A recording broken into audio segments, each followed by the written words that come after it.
Good, welcome back. I'm about to chop up the biltong. The biltong's all done on my latest batch. I chopped some up yesterday and it looks awesome, so I'm going to finish it off. I'm going to weigh it, bag it up and weigh it, and yeah, see how much we get. I'll check back in with you. Two of the smaller pieces, and that comes to 104 grams I've got in that bag. I like my biltong quite dry, quite chewy. It's not to everyone's taste. My missus likes it a bit softer, a bit wetter, but yeah, I like a nice chewy biltong, a nice dry biltong. That's just right for me. This has come out really, really nice, this first batch. I tried it last night and it was just phenomenal. Really nice. Yeah, I'm going to see how many bags I get. I've got a couple of big steaks in there, so yeah, I'm just going to keep going. Right, well, I've just finished cutting up and bagging up my biltong. I've got 7 and then a couple more, so I've got 9 bags, all at about 100 grams, just over. But yeah, beautiful biltong this is. Really nice stuff. I don't know whether you can see it in that bag, but it's top of the bollocks, man. It's really amazing. Really beautiful. I've just been nibbling away as I've been going. Probably ate as much as I bagged. Yeah, it's just lovely stuff. I really like that recipe. I've got one of the bags here is more like fat. I'm not really mad on the fat, if I'm honest, but some people love it. There's a lot of fat in that one.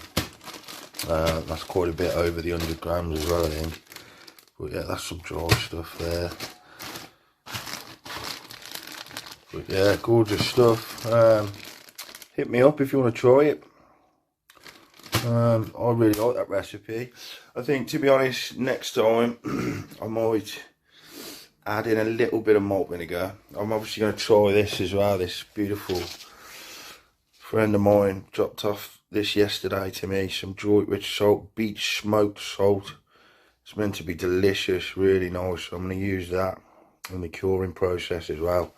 It's not cheap stuff either.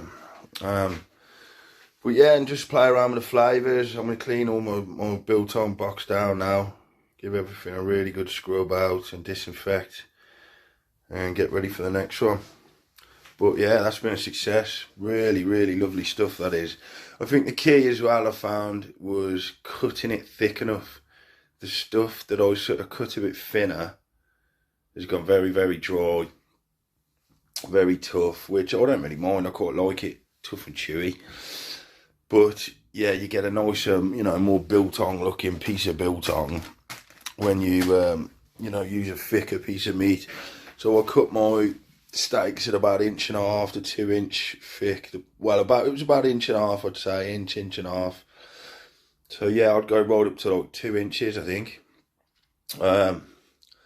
I think maybe I'll increase the marinating time a little bit on the next batch as well.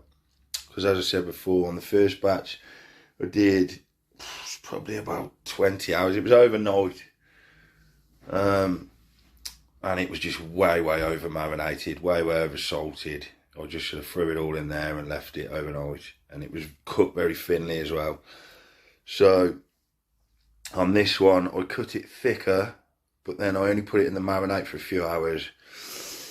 And yeah, I think the good point is somewhere in the middle of those two, as I thought. I was trying to go extremes each way, and then hopefully on the next batch we'll find the bang on spot in the middle. But I mean, this really is delicious, this batch. Really tasty stuff. You can still taste that that beefy flavour. But you've also got, the Worcestershire sauce, the apple cider vinegar, the salts, all the spices, the safari biltong spice, beautiful.